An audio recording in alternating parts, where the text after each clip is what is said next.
पवित्र श्रीमद् भागवत गीता, पवित्र चारों वेद, पवित्र कुरान शरीफ, पवित्र बाइबल, पवित्र गुरु ग्रंथ साहिब, पवित्र कबीर साहिब की वाणी में छुपे हुए गूढ़ रहस्य अर्थात तत्व को जानने के लिए कृपया अवश्य सुनिए जगत गुरु तत्वदर्शी संत रामपाल जी महाराज के मंगल प्रवचन।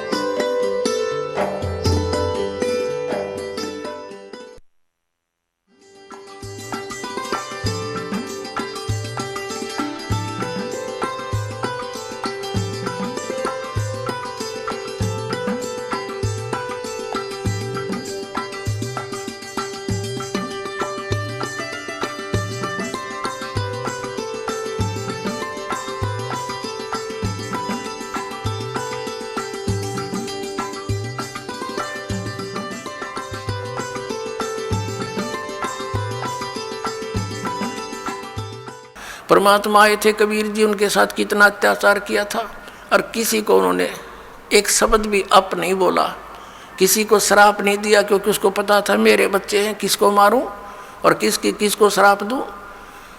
तो पुण्यात्माओं, यहाँ आप देख लो पिछले इतिहास है, किसी भी संत को जरा सा कुछ कह दे, श्राप दे दे, तेरा नाश होगा और उसकी वीरान मिट्टी हो जाए। अपना भी नाश किया उसने भक्ति का और अगले को भी दुख दे दिया। तो वो परमात्मा थे। तो इसी प्रकार इसी आधार से आपने इस मार्ग को आगे बढ़ाना है, दास का सहयोग देना है। अब प्रसंग चल रहा है कि जैसे कर्म करते हैं उसका भी फल मिलता है। और फिर कहते हैं गुरु बिन माला फेरते, गुरु बिन देते दान, गुरु बिन दोनों निष्फल हैं, चाहे पूछो वेद पुराण। फिर दोनों ये बात एक पालड़े में कैसे होंगी? दो तलवार एक म्यान में कैसे आएंगी? अब एक म्यान में तो नहीं आएंगी, लेकिन इनको समझाना पड़ेगा।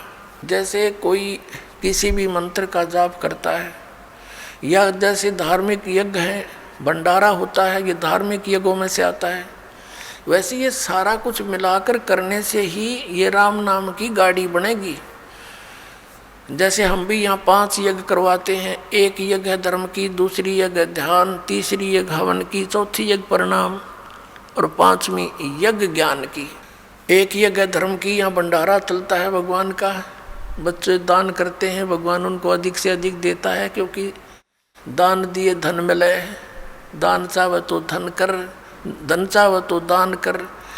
तो दान करते हैं बच्चे, भगवान उनको 1000 गुना देता है। तो यहाँ कोई रोटी खाने नहीं आता व्यक्ति, यहाँ तो भगवान पाने आता है। ये हंस हैं सतगुरु के जो यहाँ आते हैं। और एक तो दूध वाली गाय ने ये बिनोले खवावे और एक बिना दूध वाली ने खवावे, तो अंडरस्टूड है उससे के लाभ होगा, के हानि होगी। कोई ना खवावे बिना दूध वाली ने बिनोले। तो ये जो भगत हैं ये तो दूध वाली भैंस गाय समझ लो, और बिना भक्त है वो वैसे। लेकिन खाना द्वार पे आपके कोई आ जा, रोटी अवश्य खिलावे, प्रार्थना 100 बार करे, भोजन पाओ, वो भी एक धर्म है। लेकिन वैसे ही गांव में इकट्ठे करके कोई खुशी होगी, तुम हमने खवा दे, मैं तुमने खवा दूँ, ये कोई धर्म हुआ? ये तो एक परंपरा घेर लिया हमने। तो यहाँ धर्म होता है, शास्त्र अनुकूल साधना होती है। पूरे विश्व में एक स्थान है जो यहाँ पर धर्म होता है, जो शास्त्र अनुकूल साधनाएं होती हैं। और इसी से लाभ होता है। हम परम अक्षर ब्रह्म की मूल की पूजा करते हैं, अन्य कोई शाखा की करता, कोई तने पर की कर रहा है, कोई कहीं लग रहा है। तो और कोई वैसे सिर पैर नहीं, उसका कीकर का लट गाड़ के उसने नो का यू आम का पौधा है, कोई बबूल बो करके उसको आम समझकर सींच रहा है। तो यथार्थ ज्ञान, यथार्थ भक्ति और सत्य प्रमाण आपको यही मिलेंगे। तो जैसे एक यज्ञ है धर्म की, दूसरी यज्ञ है ध्यान या भंडारा होता है, दिन रात सदा व्रत चलता है कबीर भगवान का, सदा व्रत है ये। भगवान कबीर साहब का चला हुआ जीव के बस का नहीं, ऐसे सिस्टम को कोई बना दे या इस पृथ्वी पर चालू कर दे। सतलोक से भेजता अपने बच्चों के लिए एक्स्ट्रा ऐड आपके लिए। आपकी किस्मत में नहीं होता जो भगवान आपको कबीर साहब देगा, क्योंकि आपकी किस्मत में होता तो इससे पहले ही बहुत कुछ हो जाता। यहाँ आपके किस्मत में एडिशन करेगा भगवान, और आपके पाप कर्मों को नाश करेगा, उन प्रारब्ध के अंदर आने वाले संकटों का नाश करेगा। जैसे फसल के अंदर खरपतवार पैदा हो जाता है, अब एक औषधि बन गई, ये मटेरियल तो पहले भी था लेकिन इसको बनाने वाला नहीं था। अब वैज्ञानिकों ने वो ऐसी औषधि बना दी कि उस फसल के अंदर उस औषधि को डाल देते हैं तो फसल बच जाती है, खरपतवार का नाश हो जाता है। तो इन सदग्रंथों में वही मंत्र हमारे विद्यमान थे, लेकिन ये सारनाम जो था ये गुप्त था। परमात्मा कहते हैं सोहम शब्द हम जग में लाए और सार शब्द हमने गुप्त छपाए, और उस सार शब्द को अभी तक सार्वजनिक नहीं करना था। धर्मदास मेरी लाख दुहाई, ये सार शब्द की तबार न जाई। सार शब्द बार जो पढ़ी बिचली पीढ़ी हंसनी तरही, सार शब्द जब तक छुपाई जब लगे द्वादश पंथ मिट जाई। तो इस सार शब्द को सार्वजनिक करना था, डिक्लेयर करना था, तो ये समय अब तक छुपाना था। तो ये जो पाप नाशक औषधि ईब तैयार होगी जो खरपतवार का नाश करती है और फसल सुरक्षित रह जाती है। तो इस प्रकार यहाँ जो भंडारे होते हैं, ये भंडारा है, ये धर्म यज्ञ है। दूसरी यज्ञ ध्यान की, या ऐसा ज्ञान सुनाया जाता है, उस परम पिता का चिंतन यानी ध्यान होता है, मेडिटेशन होता है। मेडिटेशन ये हठ योग नहीं है, 2.5 घंटे बैठ सुबह 2.5 घंटे शाम। इससे पहले हजारों वर्ष डड़े ढोके चले गए वो ऋषि जी। और ये राधा स्वामी अर्धन सतगुरु वाले और ये क्या कहे, हम तो सीधे तिरकुटी में ध्यान लगाओ है। एक भगत कह रहा था, बोला वो ऋषि कुंड से एडी में ध्यान लगाया करते जो 18 वर्ष धक्के खा गए, वह भी तिरकुटी में लाया करते। तुमने ना सोचो थारी परम धनी लाई तिरकुटी ने ढूंढ गए, या तो इन्हें गा के घेर रखिए तिरकुटी, इस आगे किससे ना पता, और उन तिरकुटी का भी ना पता कहाँ पर है। तो ये ध्यान जो है ये क्या है, एक टेंशन टाइप होना चाहिए हमारा, टेंशन जिसका हो जाती है। जैसे किसी को किसी भी कारण से टेंशन होगी तो उसकी रह रह कर माइंड की सुई वहीं जाएगी, बात भी कर रहा है, थोड़ी देर के बाद फिर वहीं किसी से बतलाता है, 2 मिनट के बाद फिर वहीं ध्यान पहुंच जाता है। तो ये है हमारा मेडिटेशन, ये है सहज समाधि। जो पति वर्ता पति से राती आन पुरुष नहीं भावे, बसे पीहर में सुरत प्रीतम में ऐसे ध्यान लगावे। जैसे बेटी अपने घर आ जाती है, वो रहती अपने पिता के घर पर है लेकिन उसका ध्यान पति में रहता है, वहाँ के कार्यक्रम में रहता है, वो बातें भी करती है, काम भी करती है, लेकिन अंदर से उसका ध्यान वहाँ से, वो है मेडिटेशन। हमारा मेडिटेशन ये है, क्योंकि हम परमात्मा के यहाँ गुणों से, ज्ञान यज्ञ से ऐसा प्रेरित कर देंगे कि आपका ध्यान उस सचखंड के अंदर रहने लग जाएगा। ये तो गंदा लोग, कल मर जा, पता यहाँ कौन है, आगे पता नहीं कहाँ डालेगा ये, तो एकदम आपका यहाँ से सिमट कर, उल्टा हट कर, जब तक यहाँ रहोगे, जैसे लड़की अपने पिता के घर पे रहती है, सारा काम करती है, लेकिन उसकी अंतिम इच्छा होती है पति आवर, चलो अपना काम संभालूंगी, वहाँ से ऐसे बहुत सा कार्य है। तो ये हमारा मेडिटेशन ये है, ये सहज समाधि कहलाती है। और फिर क्या बताया, जैसे आप कई दिन पहले यहाँ आने के लिए, क्योंकि घर में 2 सदस्य नाम ले रहे हैं, 4 नहीं ले रखा, तो वो रोज़ वो ये भी कहते हैं तीसरे दिन चले जाते हो, तुमने तो पता नहीं क्या पा गया। तो वो भी चिंता बन जाती है कि ये हम चालन की कहेंगे, ये त्योड़ी घेरेंगे। तो उसके लिए भी आपको सेटिंग करते हो, पहले से कोई अच्छी तरह घना काम करते हो, 100 काम सेट करते हो, कहीं ये ट्या ना करें, तो वो भी जानना है भगवान का यहाँ आने के लिए। तो इस प्रकार दूसरी यज्ञ ध्यान, और तीसरी यज्ञ हवन की। यहाँ पर जोत जलाई जाती है उस देसी घी की, गाय और भैंस के घी की। अब वेदों के अंदर कहीं भी यो बटवाड़ के हवनकरण का निर्देश नहीं है, ज्योति यज्ञ बोला है, ज्योति यज्ञ। एक ज्योति से यज्ञ होता है, हवन होता है, ज्योति हवन। ज्योति यज्ञ हवन कहलाता है। एक जोत लगाई जाती है रुई की, पतली सी जोत में, उसमें घी डालते रहो। 100 ग्राम 200 ग्राम रुई में आप चाहे 100 क्विंटल घी को हवन कर दो, और 100 क्विंटल घी को हवन करने के लिए लकड़ी तक कम से कम भी 10 क्विंटल फूकनी पड़ेंगी। तो उस लकड़ियों के जलने से कार्बन डाइऑक्साइड एक्स्ट्रा और आने ही करेगा। और 100 ग्राम 200 ग्राम रुई में 100 क्विंटल घी को हवन कर दो, उसमें डालते रहोगी। तो ये परमात्मा ने चलाई थी। और इन राधा स्वामी, धन धन सदगुरु, जय गुरुदेव वाले, ये जनोद वाले, ये निरंकारी, सतपाल वाले, सारे ये जितने, ये उन्नत ज्योत लुआनी भी बंद कर दी। पहले हमारे सबके घरों में हवन योग होते थे, जैसा भी उनको ज्ञान था ज्योति लाते थे, ऐसे टेढ़ी दीपक बोलते थे उसको, घी की से जलाते थे थोड़ी सी। अभी न वो भी बंद करवा दी। बताइए फिर लाभ कैसे होगा? नको हम तो अंदर जोत जलावाएंगे। उस शिवदयाल का जलगी जोत, बुक्की में बैठा भूत बना, इन बाकी क्या गौर जल जाएगी थोड़े दिन में। धर्म छुटवा दिया। अब पुनः इस दास के ऊपर इतना वजन आ गया कि उस बिगड़े हुए सारे सिस्टम को फिर सेट करवाना, और किसी को कोई विरोध का सामना करना पड़ रहा है, किसी को किसी का। लेकिन ये ज्ञान होने के बाद फिर तो मीराबाई वाला काम हो जाएगा आपके साथ में। चाहे कोई गुंडी कहो चाहे बुंडी, मेरी तो सूरत राम में लगी, मुझे कुछ भी कहो, अब मैं इस मार्ग से विचलित नहीं हो सकती। तो ऐसे ही आपके साथ बनेगी, तब आप भक्त बनोगे। अब तीसरी जगह हवन की, यहाँ जितने भी पाठ होते हैं, जैसे अब के 400 पाठ चल रहे हैं, तो 404 क्विंटल घी का हवन होगा, बल्कि 4.5 क्विंटल का, कि मैं अन्य जोत अलग से होती है उनका। और पर 10वें दिन ऐसे ही 4-5 क्विंटल घी का या परमात्मा का हवन होता है। तो ये विधिवत यज्ञ है। चौथा यज्ञ प्रणाम। अब जैसे यहाँ दंडोत प्रणाम कराते हैं, इस मन के अंदर, हमारे अंदर इतना गंद भर दिया इस काल ने, अभिमान ठोक दिया। अभिमान के पास भगवान नहीं आ सकता। परमात्मा का और अभिमान का बिल्कुल न सोच ले, नॉर्थ और साउथ पोल समझ लो इनको, ये आपस में कभी नहीं मिल सकते। तो इसको हमने अहंकार को ख़त्म करना पड़ेगा। इस माटी का हम कितना अभिमान बना लेते हैं। छोटी सी पोस्ट मिल गई, आंडी पाक जाए, धरती तोल देते, मंत्री प्रधानमंत्री बन जा, पता नहीं क्या बन जाते, और 1 मिनट में अधरंग मार जा, हैं, पांगा मुँह हो जा, हाथ उठे नहीं, न पड़े पड़ा मुँह बावर, माखी लकड़े और बड़े, हटा नहीं सकता उनको। तो इस मिट्टी का अभिमान, ये काल का इंजेक्शन है, ये बेमतलब का, इसको भी हमने सेट करना है।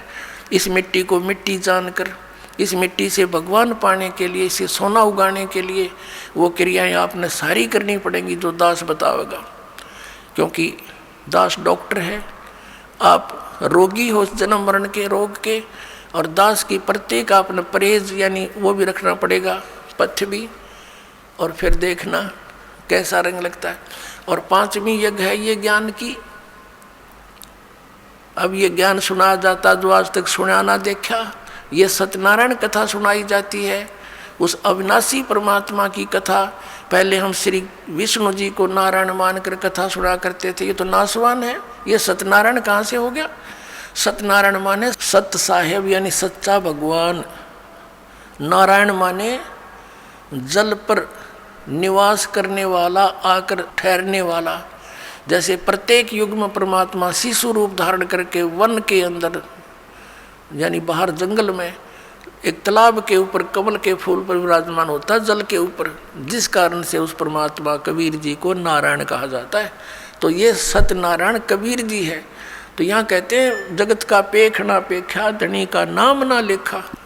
अपने आत्माओं, हम फिर उसी प्रसंग पर आते हैं कि वो भी लाभ उनको होते हैं जो एक, जैसे किसी ने किसी व्यक्ति के कहने से या देखम देखा कहीं पर तीर्थ पर जाकर भंडारा कर दिया, कहीं पर कंबल बांट दिए, पक्षियों को दाने डाल दिए, कुत्तों को रोटी डाल दी, कोई प्याऊ बनवा दी, कोई धर्मशाला बनवा दी, कोई कुआं बनवा दिया।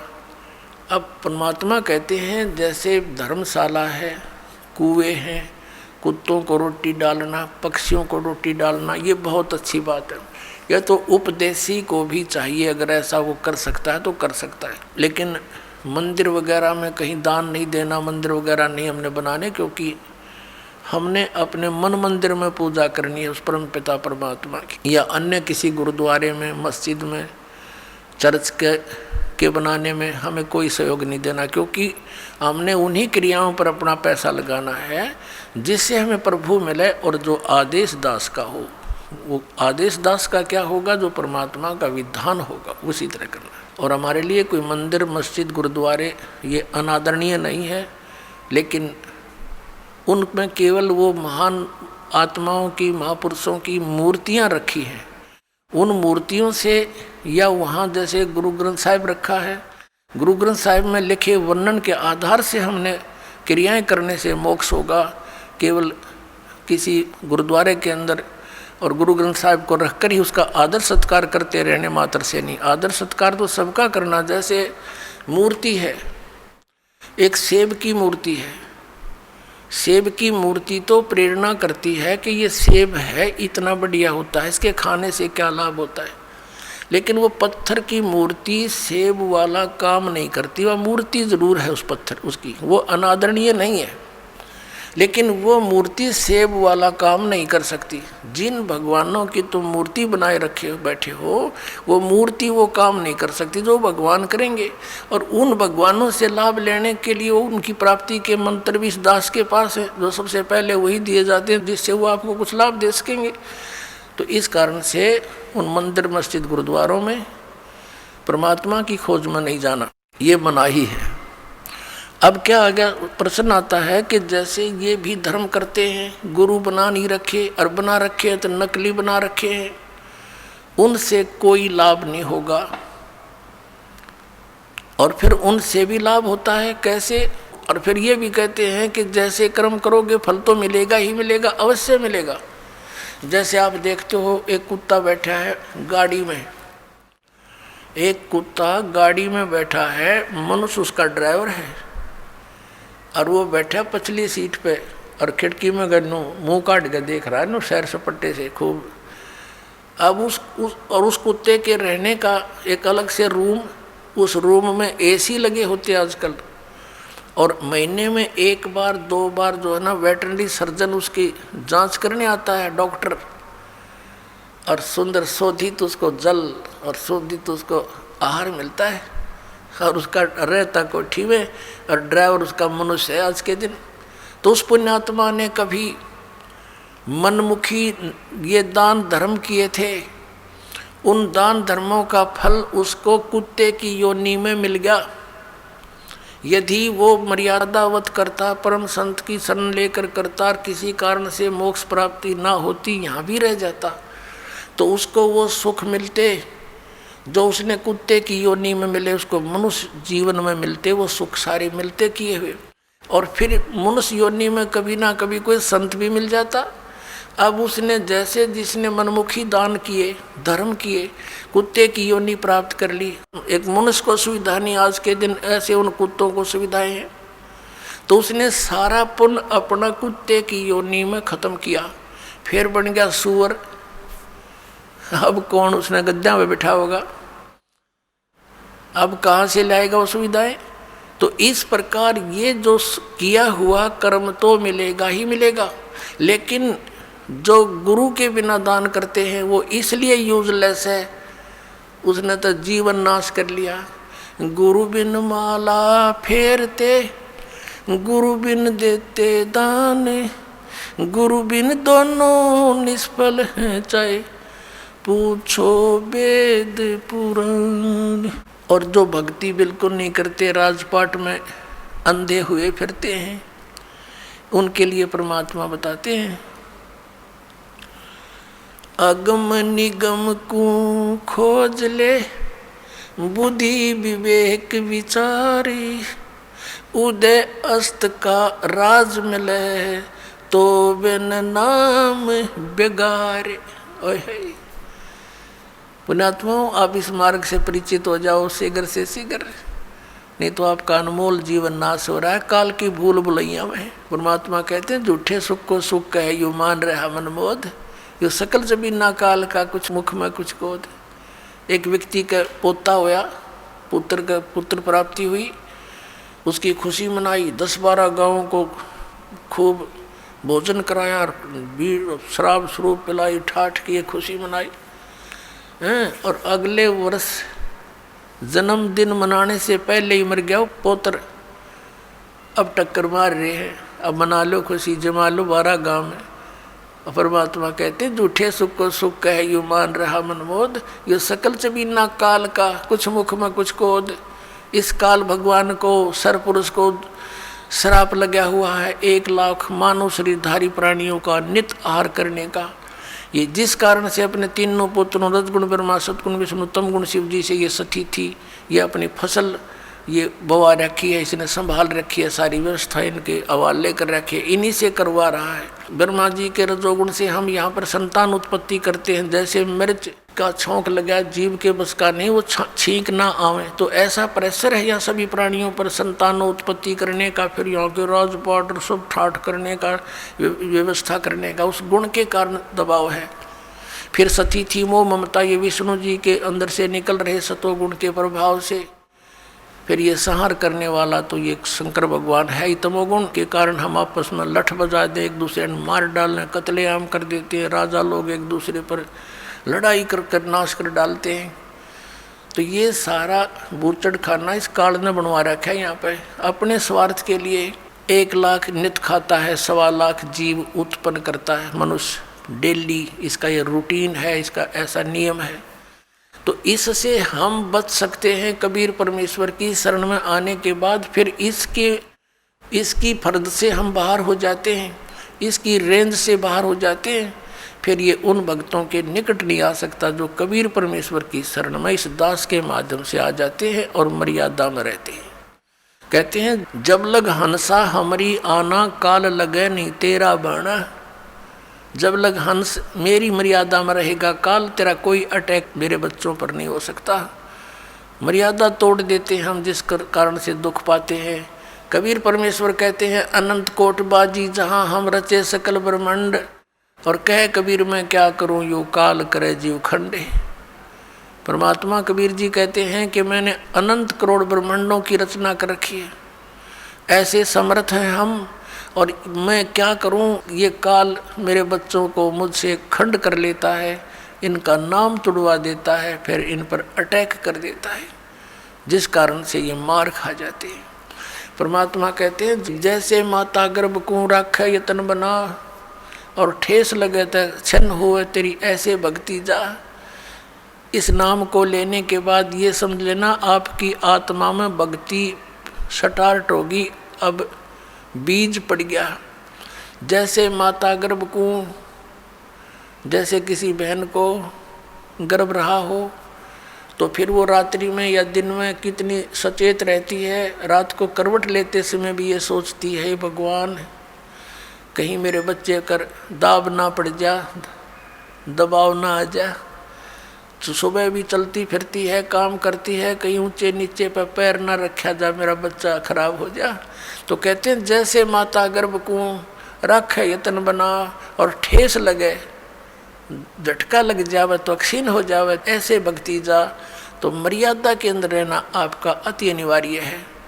मर्यादा कितनी कंपलसरी है और क्यों बताई है भगवान ने। जैसे हम कथा सुनते आए हैं कि एक बार लक्ष्मण ने सीता जी के कुटिया के चारों ओर रेखा खींच दी थी और कहा था कि हम जा रहे हैं मृग को खोजने के लिए, आप इससे बाहर मत आना, इसके अंदर कोई नहीं आ सकेगा। उसी समय रावण का उद्देश्य था उसको उठाने के लिए, सब उसने ये षड्यंत्र रचा था। रावण जब आया साधु रूप बनाकर भिक्षा लेने के लिए, तो उस रेखा के निकट आते ही रावण को एकदम इतनी लपट लगी अग्नि की, 10 कदम दूर जाके खड़ा हो गया बहुत स्पीड से, और सीता से कहा कि माई साधु संतों को साथ ऐसा नहीं करना चाहिए, और भिक्षा देनी है तो बाहर आकर दे दीजिए, नहीं तो तुझे ये हो जाएगा वो हो जाएगा। उसने सोची कि साधु संत है, क्या फर्क पड़ता है, भिक्षा ले अभी देकर वापस आ जाती हूँ। उसने रेखा उल्लंघ कर रावण के भिक्षा देनी चाहिए थी, तो वहीं से बाजू पकड़ ली, उठा ले गया और पटक दी वहाँ लंका के अंदर 9 लखा बाग में।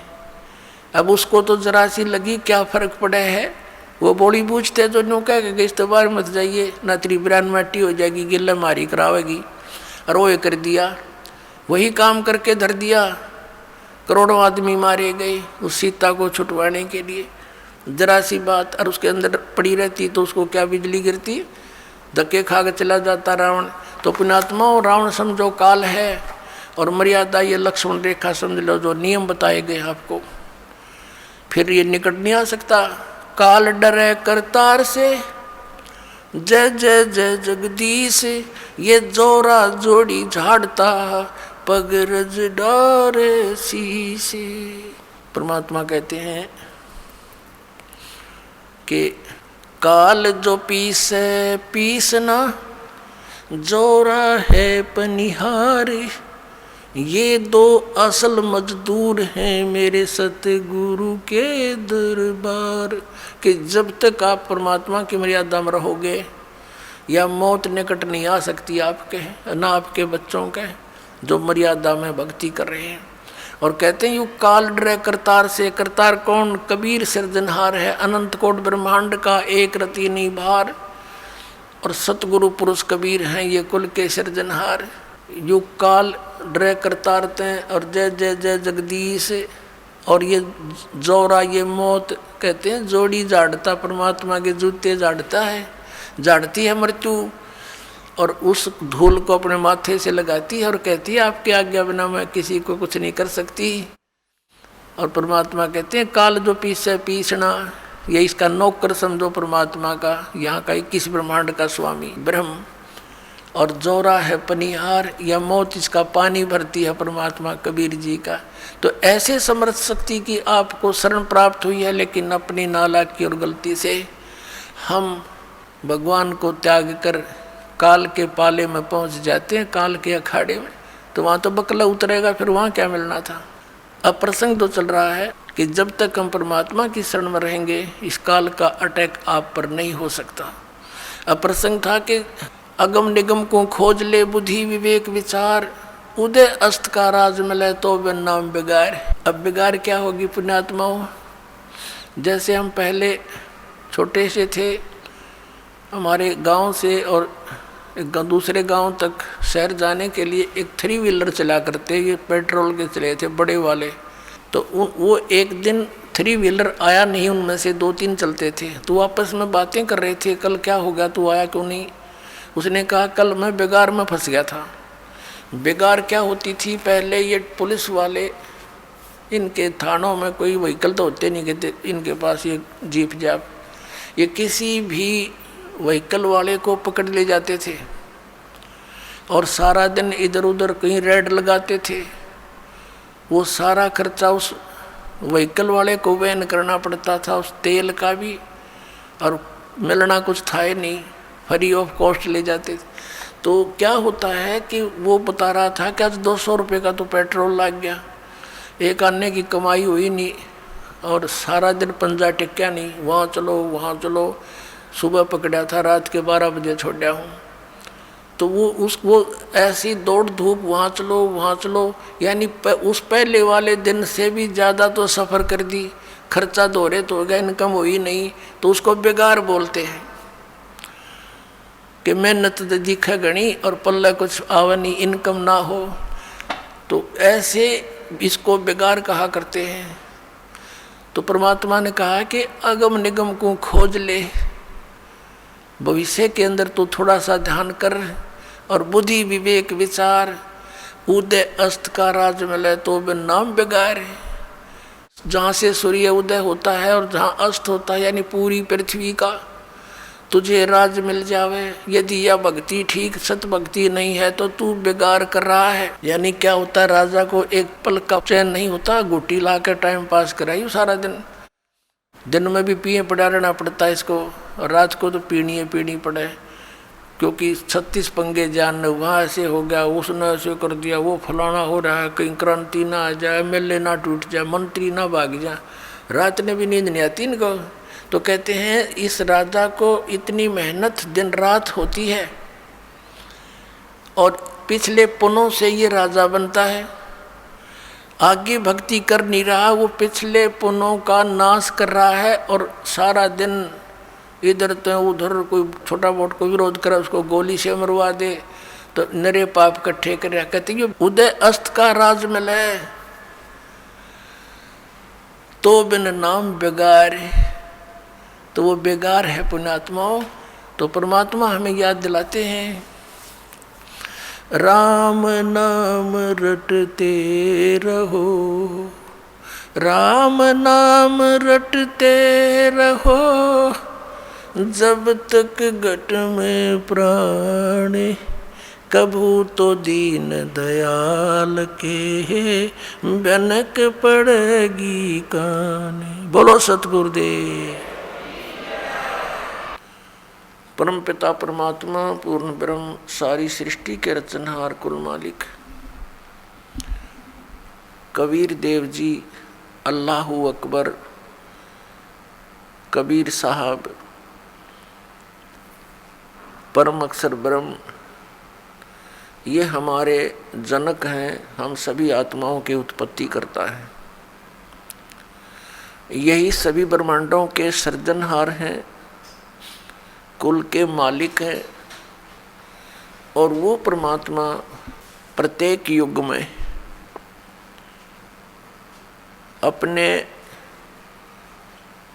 विषय में, अपने बारे में यथार्थ ज्ञान देने के लिए स्वयं ही यहाँ इस काल के ब्रह्मांड में आता है।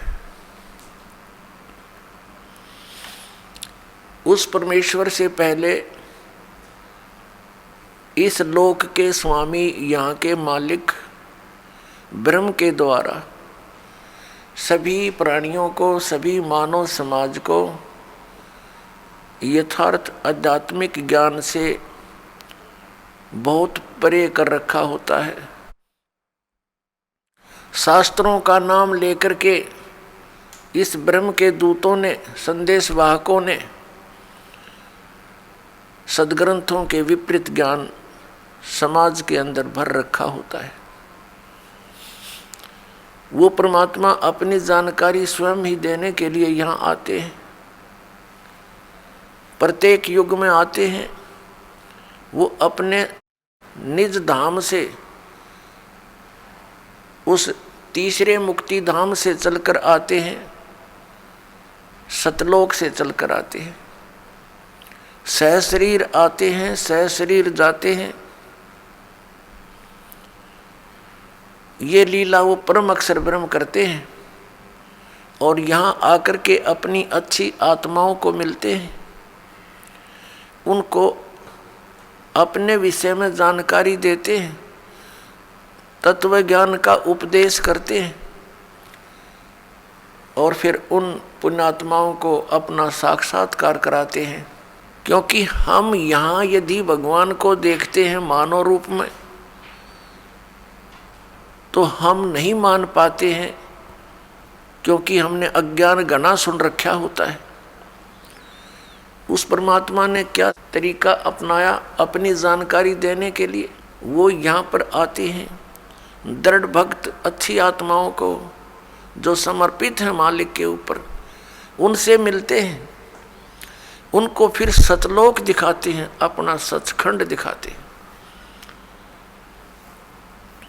और वहाँ जाकर जब ये जीव आत्मा देखता है कि सचमुच यही तो भगवान है जो यहाँ से हमें ऊपर लेकर गया, और वहाँ भी भगवान मनुष्य सदृश नर आकार में है, उसके बाद उन पुण्यात्माओं को दृढ़ विश्वास हो जाता। आँखों देख भगवान को, वैसे तो साक्षात्कार भगवान का यहाँ भी हुआ, क्योंकि वही परमात्मा यहाँ भी बात कर रहे थे, मनुष्य सदृश थे एज इट इज, और वो एज इट इज ऊपर गए उन आत्मा को लेकर के साथ में, तो वहाँ भी वही थे, ऐसे ही थे।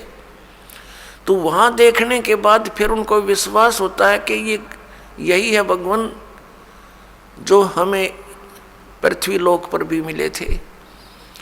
तो इसको साक्षात्कार कहते हैं।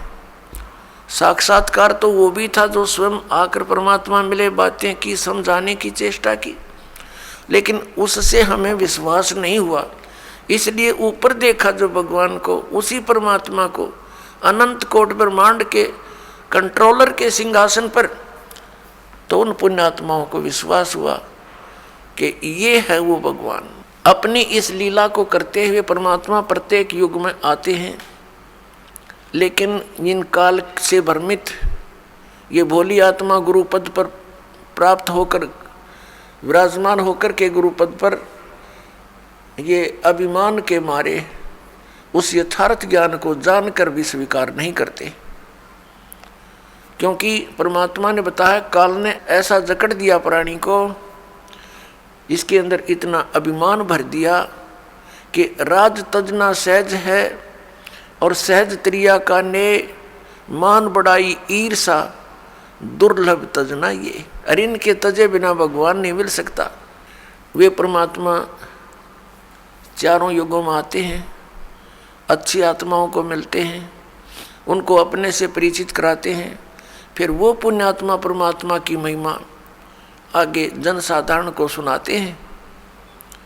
कुछ विश्वास करते हैं, कुछ नहीं करते हैं।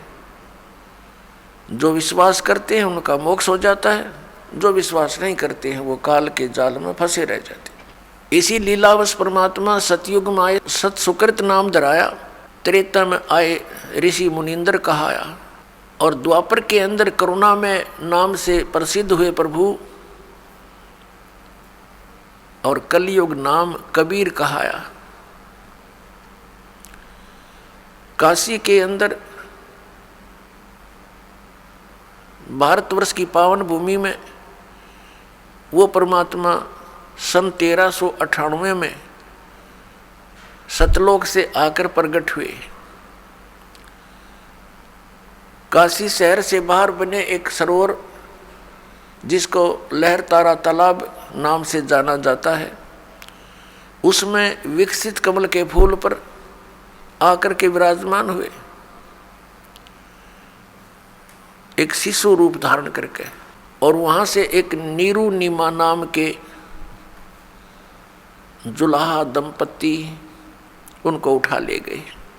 पति पत्नी थे, उनको संतान नहीं थी। परमात्मा की वहाँ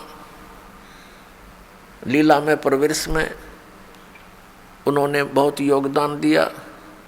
अपने आत्माओं परमात्मा कबीर देव जी कबीर साहब 25 दिन के हो गए थे लीला में, शरीर में शिशु रूप में।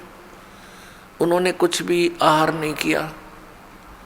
माता पिता चिंतित हुए, मुंह बोले माता पिता, उनके जन्म के माता पिता नहीं, क्योंकि वो तो सबके सर्जनहार हैं। उनको बड़ी चिंता हुई, और नीमा ने तो यहाँ तक कह दिया, भगवान यदि ये बालक मर गया तो साथ में मरूंगी। उसको पता नहीं था कि ये मरने वाला बालक नहीं है। नीरू नीमा वैसे पूर्व जन्म में भी ब्राह्मण ब्राह्मणी थे, परमात्मा इनको उस समय भी मिले थे, इन्होंने उनकी बात को नहीं माना था। ये अलग कहानी है, फिर कभी सुनाएंगे समय आने पर। तो इस जन्म में भी ये नीरू नीमा पहले ब्राह्मण ब्राह्मणी थे, और भगवान शिव के बहुत अच्छे श्रद्धालु थे, उसके पुजारी थे। निस्वार्थ भाव से कथा सुनाया करते शिव पुराण की, और जो भी पूजा आ जाती थी उसी से अपना निर्वाह करते थे, और अधिक जो पैसा होता था अपने खर्चे से अतिरिक्त उसको धर्म में लगा दिया करते थे, संग्रह नहीं करते थे। काशी के अंदर इनकी बहुत ज़्यादा महिमा हो गई। अन्य जो पेट भर ब्राह्मण थे उनको ईर्षा हो गई कि सभी लोग उनकी प्रशंसा करते हैं, उनके पास बहुत जाते हैं कथा सुनने के लिए, वो उनसे ईर्षा किया करते थे।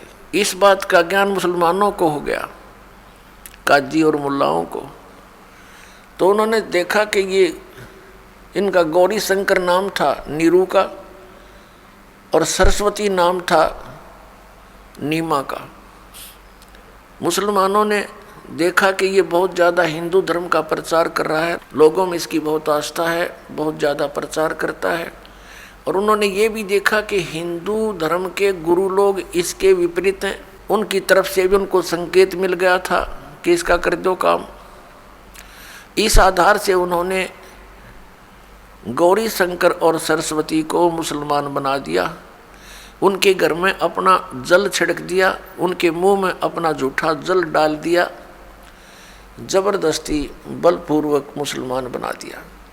हिंदू धर्म के गुरुवर जो वहाँ के वो पेट भर ब्राह्मण थे, वो पहले ही सतर्क थे इस बात से कि वो करेंगे इस काम को। उन्होंने मुनादी करवा दी कि गौरी शंकर मुसलमान बन गया है, उसने धर्म परिवर्तन कर लिया है, उसका गंगा में स्नान करना बंद, उसका सब भाईचारा खत्म, उसके पास कोई ना जाइयो हिंदू धर्म के व्यक्ति उससे संपर्क मत रखना। इनके आदेश का पालन सभी जनता करती थी। अब उन्होंने, मुसलमानों ने उनका नाम बदल दिया, गौरी शंकर का नाम रख दिया नूर अली, और सरस्वती का नाम रख दिया नियामत। फिर शॉर्टकट में उनको नीरू और नीमा कहने लगे। अब वो मुसलमान भले ही बन गए थे, लेकिन भगवान शिव की आस्था उनके हृदय से हटी नहीं थी। जब परमात्मा 25 दिन के हो गए, कुछ आहार किया नहीं, तो अंडरस्टूड होता है कि बच्चा 2 दिन ना खाओ तो आँख निकल जा। भले ही परमात्मा स्वस्थ थे, लेकिन निमा को चिंता करनी होगी और रो रो कर अपने भगवान शिव को याद करती है कि हे भगवान, या तो ये पुत्र देना नहीं था और दे दिया तो भगवान लेना नहीं चाहिए, यदि ये मर गया तो आपकी बेटी साथ मरेगी। हृदय से बोल रही थी। तब परमात्मा कबीर देव ने, जो शिशु रूप में विराजमान थे, प्रेरणा करी भगवान शिव के अंदर। भगवान शिव आए शिवलोक से, अपने धाम से चलकर आए एक साधु रूप बना के, और कहा माई क्यों रो रही है। माई ने कहा भगवान, हे महात्मा जी, मेरे दुख से आप भी दूर रहो, मैं बहुत अभागन हूँ, आपको भी ठेस लगेगी मेरे दुख भरी कहानी सुनकर। भगवान शिव ने संत रूप में कहा, बेटी, कहते हैं अपने दुख को किसी के सामने बोल दे तो हल्का हो जाता है और हो सकता है कोई समाधान भी निकल आवे। बताइए आपका क्या दुख है। नीमा ने अपनी सारी कहानी बताई कि मेरे कोई संतान नहीं थी। एक दिन अपने भगवान शिव से मैंने अर्ज करी थी, उसी दिन मेरी सुन ली थी। कमल के फूल पर लहरतारा नामक तालाब पर एक शिशु प्राप्त हुआ। अब ये बच्चा कुछ खा नहीं रहा है और ये कुछ पी नहीं रहा है। अब ये मृत्यु के कगार पर है। ये लड़का मर गया तो साथ में मरूंगी महात्मा जी, अब जिया नहीं जा सकता। तब भगवान शिव ने कहा कि दिखा तेरा पुत्र कहाँ है। नीमा ने सोचा साधु संत बड़ी प्रबल शक्ति वाले होते हैं, कुछ तो ये कर ही सकते हैं। लड़के को लाई उठाकर और भगवान शिव जो साधु रूप में खड़े थे उनके चरणों में डालना चाहा। परमात्मा वहाँ से आकाश में उड़ गए। 25 दिन के शिशु रूपधारी भगवान कबीर साहेब, परम अक्षर ब्रह्म, और भगवान शिव के मुंह के पैरेलल, सिर के पैरेलल आकाश में स्थिर हो गए। तब भगवान शिव ने ऐसे हाथ किया, उनकी बाहों में आ गए। तो ये सब लीला, वो नीमा ये सोच रही थी कि इस महात्मा में ये करामात है कि मेरे बच्चे को आकाश में उड़ा दिया। अब जो समर्थ होते हैं उनको अपनी महिमा की चिंता ना होती, महिमा कराने की आवश्यकता नहीं होती। बड़े बड़ाई कर्या नहीं करते। तो फिर क्या हुआ, भगवान परमात्मा ने शिव जी से कहा कि शिव, इनसे कहो एक कुंवारी गाय लावें और उसके ऊपर आप अपना आशीर्वाद देना, वो दूध दिया करेगी। अरे कुमार के घर से एक छोटा सा मटका मंगा लो, घड़ा। ऐसा ही किया गया। नीरू जो नीमा का पति था, वो एक कुंवारी गाय ले आया और भगवान शिव ने उसके कमर पर आशीर्वाद भरा हाथ रख दिया। लंबे लंबे सतन हो गए और नीचे वो पात्र रख दिया साफ करके। नीरू ने पकड़ लिया हाथ में सतन के नीचे, अपने आप दूध चल पड़ा। पात्र भरने के बाद अपने आप सतनों से दूध रुक गया। अब उस दूध को परमात्मा ने पिया। पुण्यात्माओं, आज हम भगवान को पहचान सकते हैं और ये जो लीलाएं परमात्मा ने की ये प्रत्येक युग में की हैं, केवल कलयुग में नहीं। और ये भी ना सोचना कि दास ने आज ही आपको बताई है। और ये ही प्रमाण वेदों में लिखा है कि वेद जो है ये भगवान का विधान है, परमात्मा की महिमा का गुणगान है। और जो परमात्मा जैसी लीला करता है वो वेदों में वर्णित है। आज से 600 वर्ष पहले ये लीला परमात्मा ने कलयुग में की, सतयुग त्रेता द्वापर में भी ऐसे ही की थी। वो हमारे उस परमात्मा के इतिहास में नहीं मिल रही, लेकिन अब ये इतिहास हमारे सामने है परमात्मा की लीलाओं का। तो उसमें स्पष्ट लिखा है कि ऐसे ही कबीर सागर के अंदर जो परमात्मा की महिमा का गुणगान है, उसमें लिखा है 600 वर्ष पहले यही जो लीला की थी वो एज इट इज लिपिबद्ध की गई। और फिर हमारे वेदों में वही मिला कि भगवान ऐसा करता है, ऐसी लीला करता है। तो अब भगवान पहचानने में हमें बहुत सुविधा हो जाएगी और हम भगवान को पहचान लेंगे। और जब तक हमें ये विश्वास नहीं होगा हु इज गॉड, तो हम भक्ति कर नहीं सकते कि कौन है भगवान। अब किसी ने 4 ईंट लगा रखी है ऐसे करके, दिस इज गॉड, उड़ा माथा टेक लिया हमने। किसी ने बता दिया वहाँ सरोवर में नहाने से भगवान में लगा, वहाँ भी दौड़े गए। किसी ने बताया कि पहाड़ के ऊपर मंदिर है, वहाँ मत्था टेको जाते सुख हो जाएंगे। क्यों सुख देगा भगवान, भगवान बिना सुख हो नहीं सकता।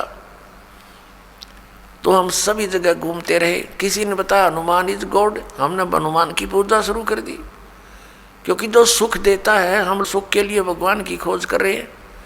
किसी ने बताया कृष्ण जी भगवान, हमने उन्हीं प्रमाणों से। तो आपको थोड़ा सा प्रमाण दिखाते हैं। पहले तो दिखाते हैं कबीर सागर में 600 वर्ष पहले यही लिखा है, और फिर उसके बाद परमेश्वर कबीर देव जी वो आगे बताएंगे। ये देखिएगा कबीर सागर, खेमराज श्री कृष्ण दास प्रकाशन मुंबई। ये है कबीर पंथी भारत पथिक स्वामी युगलानंद बिहारी द्वारा परिष्कृत। मुद्रक एवं प्रकाशक हैं खेमराज श्री कृष्णदास, अध्यक्ष श्री वेंकटेश्वर प्रेस, खेमराज श्री कृष्णदास मार्ग मुंबई। जब बच्चे ने कुछ भी आहार नहीं किया तो पहले नीरू रामानंद जी के पास गए और रामानंद जी से पूछा दूर खड़े होकर, क्योंकि वो निकट नहीं आने देते थे दूसरों को। दूर से प्रार्थना की कि मुझे एक बच्चा मिला कमल के फूल पर और वो कुछ खा नहीं रहा है, तो उसके बारे में कुछ जंतर मंतर बताओ। तो उन्होंने भी यही सलाह दी कि आपका पुत्र कोई अच्छी आत्मा है और उसके लिए कोई और व्यवस्था करो। उसके लिए उसने भी विधि बताई, ये कबीर सागर में लिखा है। और फिर वास्तविकता आपको बताते हैं कि आदरणीय गरीबदास साहिब जी को परमात्मा मिले थे गांव छुड़ाने जिला जज्जर वाले को, और उनको सचखंड लेकर गए थे। उनको फिर वापस छोड़ा था, उनके अंदर अपना वो यथार्थ ज्ञान फीड कर दिया था। जो सच्चाई उन्होंने देखी वो फिर बताई थी। तो आदरणीय गरीबदास साहिब जी ने फिर वो और डिटेल से बताया कि वो कौन था जिसने गाय से दूध निकाला। वो कहते शिव आए शिवलोक से, शिवलोक से आए थे शिव जी, और उन्होंने फिर वो सब व्यवस्था की थी। अब देखिएगा ये वो कबीर सागर आपको दिखाते हैं। अब जब बच्चा मिल गया, सुन जुल्हा मन बया आनंदा, जिमी चकोर पायो निश्चंदा। कितना खुशी होगा जैसे चकोर पक्षी को चांद दिखाई दे जा। ले सुत चले हर्ष मन कीन्या, तासो पुन अस बोल ही दीन्या। सुत काशी को ले चले लोग देखण ते आव, अन्न पानी बखे नहीं जुल्ला शोक जनाव। फिर खाना पीना कुछ किया नहीं, तब जुल्ला मन कीन तिवाना, विचार किया, रामानंद सो कही उत्पाना। रामानंद जी से जाकर कहा उसकी प्राप्ति का जिक्र, मैं सुत पायो बड़ा गुणवंता, और कारण कौन बखे नहीं संता। क्या कारण है, वो कुछ खा पी नहीं रहा है संत जी। नीरू कह रहा है जुलाहा। रामानंद ध्यान तब धारा, जुल्हा सो तब वचन उचारा। पूर्व जन्म ते ब्राह्मण जाति, हरि सेवा की नी भली भांति। कुछ तो सेवा हर की चूका, तातो भयो जुल्हा को रूपा। प्रीति प्रभु गए तोर लीनी, ताते उद्यान में सुध तो दीना। उद्यान यानी बाग में तेरे को पुत्र दिया। अब नूरी, नूरी नहीं ये नीरू है, गलती से लिखा। ए प्रभु जस की नो तस पायो, आरत हो तो दर्शन आयो। सो कहिए उपाय गुसाई, बालक अक्षुदावंत कुछ खाई। भूखा बालक कुछ खावे, ऐसा कोई उपाय बताओ। रामानंद अस युक्ति विचारा, तुम सुत कोई ज्ञानी अवतारा। बछिया जाही बैल नहीं लागा, सोले ठाड करते ही आगा। इसमें बताया है कि बछिया जाही बैल नहीं लागा, जिस बछिया को बैल ने टच ना किया हो, अर्थात कुंवारी। बछिया जाही बैल नहीं लागा, सोले ठाड करो ते ही आगा। उसके सामने लाओ। दूध चले ते थन ते, दूध दही धरो छपाई। अक्षुदावंत जब होवे, ताके देहो खवाई। जुल्ला एक बछिया ले आवा, और चलो दूत कोई मर्म न पावा। चलो दूत जुल्हा हरसाना, राख छिपाई काहो नहीं जाना। अब यहाँ पर ये वास्तव में दूत है। वो कौन था दूत? दूत का अर्थ होता है जो संदेश वाहक। अब इसमें कबीर सागर के अंदर जो सच्चाई है वो तो ज्यों की त्यों लिखी है पुण्यात्माओं। तो हमने सिर्फ इतना निष्कर्ष लेना है इससे कि परमात्मा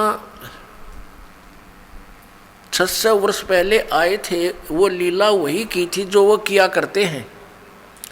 और कंवारी गाय के दूध से उनके परवरिश की लीला हुई थी। ये तो प्रमाण हुआ उस परमात्मा ने जो प्रैक्टिकल किया करता ही है। अब हम आपको दिखाते हैं वो थ्योरी, वो सिद्धांत, वो विधान जिनको हम सत्य मानते हैं, पवित्र वेदों को। तो ऋग्वेद मंडल नंबर 9 और सूक्त नंबर 1 मंत्र 8 और 9 में ये कंसेप्ट क्लियर किया है कि वो परमात्मा मनुष्य सदृश है और वो 3 प्रकार की स्थिति से अपने शरीर से 3 प्रकार से सभी जीवों का संभाल करता है। तीनों लोकों में प्रवेश करके सबका धारण पोषण करता है। और वो परमात्मा शिशु रूप धार कर जब नीचे आता है, लीला करता है, तो उसकी परिवर्ष की लीला कुंवारी गायों के द्वारा होती है। He is God, he is complete God, he is supreme God. तो ये लीला की किसने है? ना श्री कृष्ण जी ने की, ना श्री रामचंद्र जी ने की, ना श्री ईसा जी ने की, ना श्री हजरत मोहम्मद जी ने की, जिनको हम आज तक सर्वशक्तिमान और सर्वज्ञान संपन्न और भगवान के दर्जे में लेते आए हैं या उनको रसूल रूप में मानते हैं। तो हु इज गॉड? वो कबीर इज गॉड। अब दिखाते हैं आपको ऋग्वेद। देखिएगा ऋग्वेद इस मंडल 9-10 इकट्ठा अनुवादित है। ये कहाँ से है? प्रकाशक हैं सार्वदेशी कार्य प्रतिनिधि सभा, महर्षि दयानंद भवन, रामलीला मैदान, नई दिल्ली से। ये इनके फैक्स और फोन नंबर है। महर्षि दयानंद सरस्वती कृत। मुद्रक हैं Prince offset printers, 1510 Pataudi house, Daryaganj, नई दिल्ली। अब यहाँ से हम देखते चलेंगे थोड़ा सा। ऋग्वेद भाषा भाष्यम 9वां मंडल प्रथम सूक्त का प्रथम मंत्र। इसमें क्या है कि हे सौम्य स्वभाव परमात्मन, यानी परमात्मा की महिमा चल रही है। ये ऋग्वेद मंडल नंबर 9 सूक्त 1 मंत्र 2, इसमें भी हे परमात्मन यानी भगवान के विषय में बात चल रही है। और नंबर 3 में हे परमात्मन, नंबर 4 में भी हे परमात्मन आप, और मंत्र नंबर 5 में भी हे परमात्मन, और ऋग्वेद मंडल नंबर 9 सूक्त 1 मंत्र 6 में भी हे परमात्मन।